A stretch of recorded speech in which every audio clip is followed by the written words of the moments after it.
Assalamualaikum warahmatullahi wabarakatuh.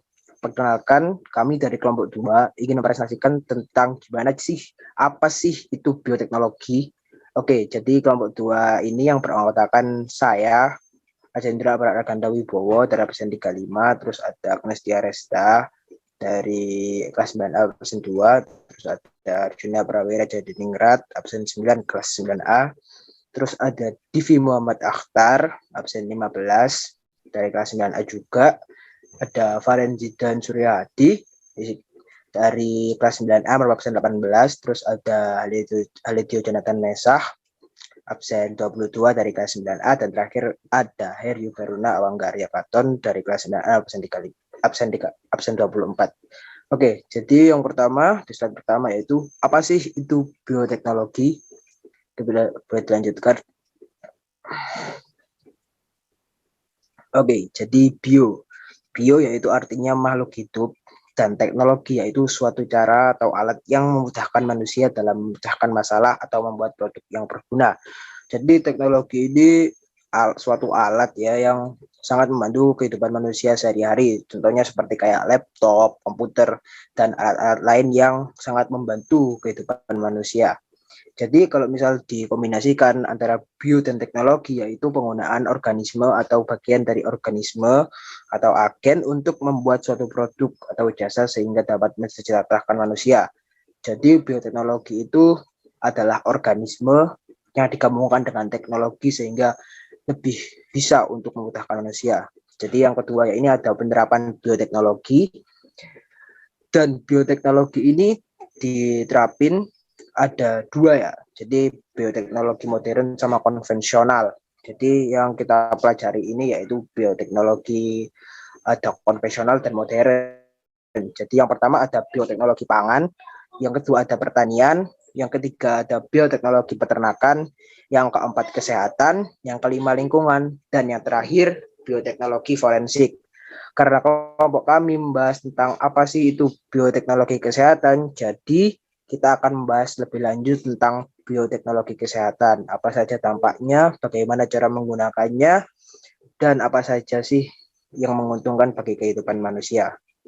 Oke, selanjutnya bioteknologi kesehatan. Yang pertama ada antibiotik ya. Jadi kapan sih antibiotik itu diperlukan? Jadi Alexander Fleming itu yang menemukan antibiotik pertama kali pada tahun 1928 ya, yang bernama pensilin. Jadi saya terangkan dulu gimana sih caranya antibiotik itu masuk ke dalam tubuh kita. Jadi yang pertama yaitu ketika kuman masuk, tubuh kita mempunyai sistem pertahanan tubuh, contohnya sel darah putih. Sel darah putih ini berfungsi untuk melawan kuman penyebab penyakit. Ibaratnya kalau di negara itu sel darah putih itu sebagai tentara, tapi ini bedanya lagi di tubuh manusia. Jadi sel darah putih ini itu yang berguna sebagai melawan penyakit. Contohnya kayak corona itu sel darah putih nanti yang melawan. Terus sel darah putih ini akan melawan untuk menghancurkan kuman tersebut. Sesuai yang saya katakan tadi. Terus nanti ada nutrisi baik dan nutrisi buruknya. Jadi nutrisi baiknya nanti kumannya akan mati, itu jelas ya, kumannya akan mati. Terus nutrisi buruknya kuman tidak mati sehingga terjadi infeksi. Nah, kalau udah infeksi gini, cara untuk menghentikan infeksinya yaitu melalui antibiotik. Jadi antibiotik ini berfungsi sebagai menghambat bakteri yang udah terinfeksi ya. Bakteri kan kalau udah tumbuh atau berkembang secara cepat itu akan sulit untuk dihentikan, makanya oleh karena itu diperlukan antibiotik, yaitu senyawa yang dapat menghambat pertumbuhan mikroorganisme lainnya. Nah, antibiotik ini biasanya menggunakan jamur Penicillium notatum. Jadi jamurnya bisa dilihat seperti gambar, dan ada gambar juga yang menunjukkan koloni jamur yang sedang menghambat bakteri. Itu saja sekilas penjelasan tentang antibiotik. Yang selanjutnya akan dilanjutkan oleh teman saya. Dipersilakan.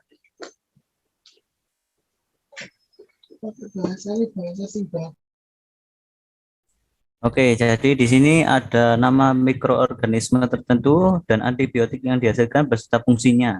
Yang pertama yaitu Penicillium notatum, jadi yang sudah dijelaskan oleh Rajendra, dan juga Penicillium chrysogenum. Jadi antibiotik yang dihasilkan dari mikroorganisme ini yaitu penisilin yang disampaikan oleh Jendra tadi. yang berfungsi untuk menghambat pertumbuhan bakteri. Kemudian yang kedua adalah Streptomyces griseus. Kemudian antibiotik yang dihasilkan yaitu adalah streptomycin yang berfungsi untuk mengatasi sejumlah infeksi bakteri, umumnya tuberkulosis. Jadi tuberkulosis ini adalah penyakit menular yang disebabkan oleh bakteri Mycobacterium tuberculosis. Kemudian yang ketiga yaitu adalah Streptomyces preidiei. Antibiotik yang dihasilkan yaitu neomycin yang berfungsi untuk menghentikan pertumbuhan bakteri pada usus guna mencegah timbulnya infeksi pasca operasi. Kemudian yang keempat yaitu adalah Streptomyces aureofaciens.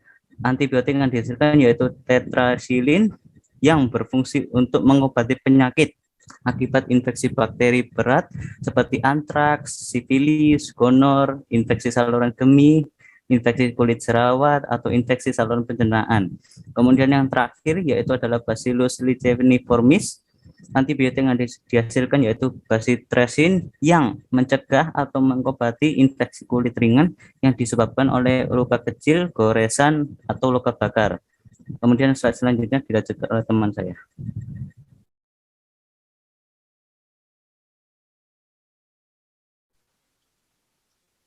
Hormon insulin. Nah, hormon insulin itu hormon yang dihasilkan oleh pankreas. Bekerjanya dengan cara memindahkan glukosa dari darah ke dalam sel sebagai energi atau penyimpanan energi. Sel lemak ke trigliserida, sel otot ke glikosen, sel hati ke trigliserida dan glikosen. Diabetes mellitus tipe 1. Ini terjadi biasanya saat remaja. Rusaknya sel pankreas.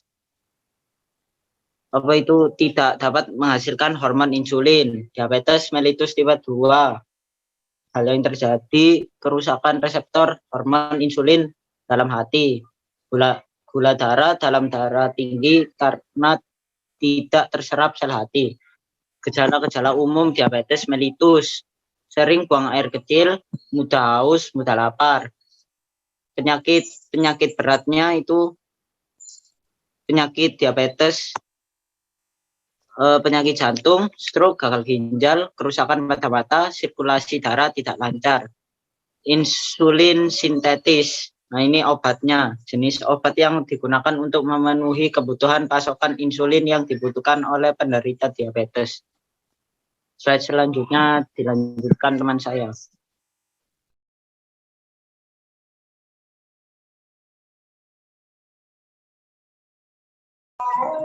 Jadi, saya akan menjelaskan tahap-tahapan rekayasa genetika.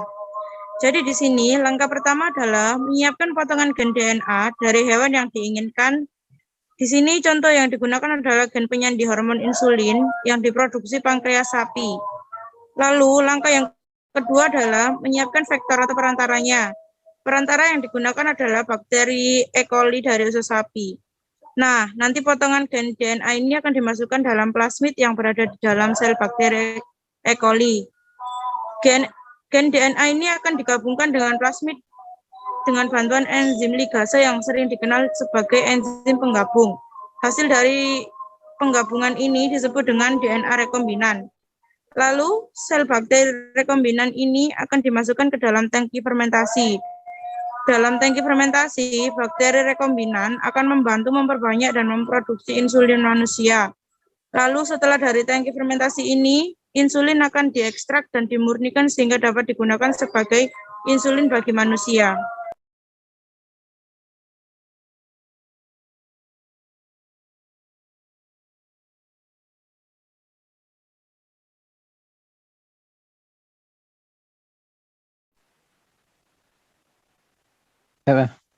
Apakah kalian pernah diimunisasi? Kita semua pasti pernah mengalami imunisasi sejak SD maupun sejak balita. Itu guna memperkuat antibodi kita dan imun tubuh kita. Nah, di sini ada pengertian untuk antibodinya sendiri. Antibodi adalah protein yang dihasilkan dari sistem manusia sebagai respon terhadap keberadaan antigen atau zat asing dan akan bereaksi dengan antigen tersebut. Yang kedua, imunisasi. Imunisasi adalah proses pembentukan antibodi yang membuat seseorang resisten terhadap penyakit tertentu yang disebabkan oleh virus. Ya, imunisasi itu adalah untuk menjaga atau istilahnya tameng untuk tubuh kita. Yang kedua, vaksinasi. Vaksinasi yaitu proses peningkatan sistem kekebalan tubuh dengan cara memasukkan vaksin ke dalam tubuh seseorang. Ya, vaksinasi sendiri itu seperti zat atau cairan baik yang dimasukkan ke dalam tubuh kita. Yang kedua, vaksin yaitu produk atau zat yang dimasukkan ke dalam tubuh yang akan menstimulasi sistem kekebalan tubuh atau imunitas.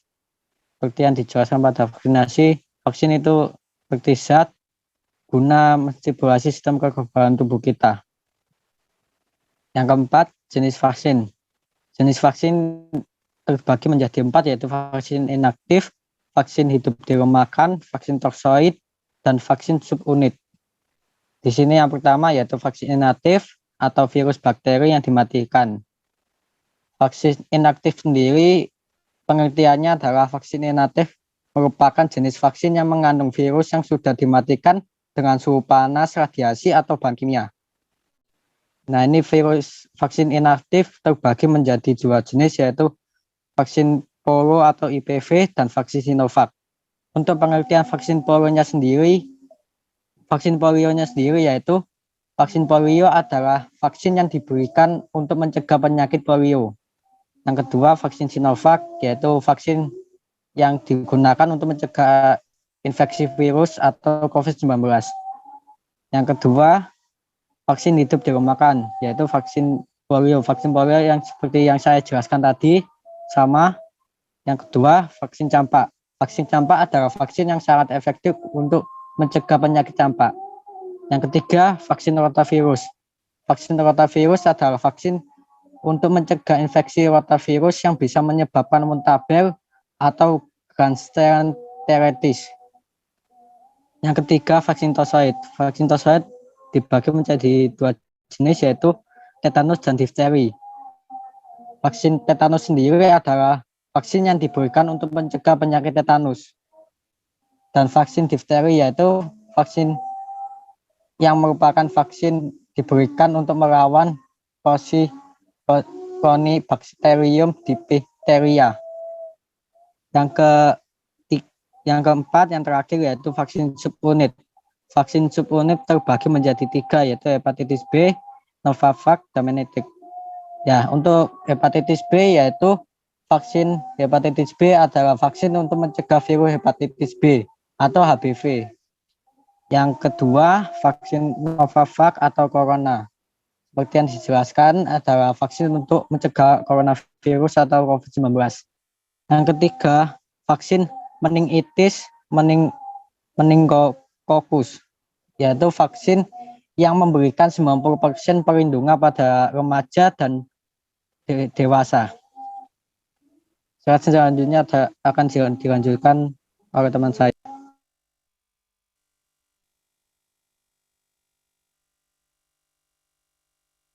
Oke, jadi di sini saya akan menjelaskan mekanisme pembentukan antibodi akibat pemberian vaksin. Gambar di samping sebelah kiri ini adalah gambar dari sel B atau limfosit B. Sel B ini juga dikenal sebagai sel darah putih ya. Jadi kegunaan sel darah putih atau sel B ini adalah untuk membuat antibodi melawan antigen. Seperti ilustrasi di gambar yang besar ini, yang bulat-bulat kecil itu adalah antigen yang diberikan oleh vaksin yang nanti akan diikat oleh reseptor antigen di bagian ujung-ujung yang warna ungu itu. Nanti setelah antigen terikat di reseptor, maka antigen ini, molekul ini akan berkembang biak dan menjadi dan membentuk klon sel identik yang membawa reseptor untuk antigen. Nah, beberapa sel yang berkembang biak ini akan menjadi sel memori. Itu cuma beberapa ya. Dan beberapa lagi akan menjadi sel plasma yang berumur pendek. Sel memori ini berumur panjang yang dapat merespon dengan cepat setelah terpapar dengan antigen yang sama. Terus untuk sel plasma ini kegunaannya untuk mengeluarkan antibodi khusus untuk antigen. Oke. Selanjutnya akan dijelaskan oleh teman saya. Oke.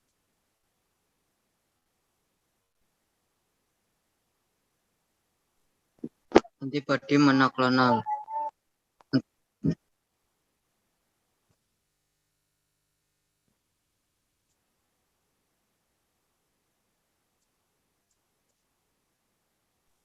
Antibodi monoklonal. Antibodi ini merupakan antibodi yang bisa didapatkan dari sel limfosit B yang bisa terbentuk dari antigen tertentu. Dan antibodi monoklonal merupakan obat untuk sakit artritis atau radang sendi dan sakit kanker sel darah putih. Antibodi monoklonal dapat diciptakan dengan teknik hibridoma atau fusi sel, yaitu dengan cara mengimunisasi mencit mus musculus dengan antigen tertentu. Kemudian sel limfosit B tersebut akan mengenali antigen tersebut dan menciptakan antibodi. Kemudian sel limfosit B tersebut yang sudah menciptakan antibodi digabungkan dengan sel tumor. Fungsinya supaya sel limfosit B tersebut bisa bertambah banyak dan cepat. Kemudian sel tersebut diseleksi dan dikulturkan. Kemudian dilakukan permurnian dan hasilnya akan mendapatkan antibodi monoklonal.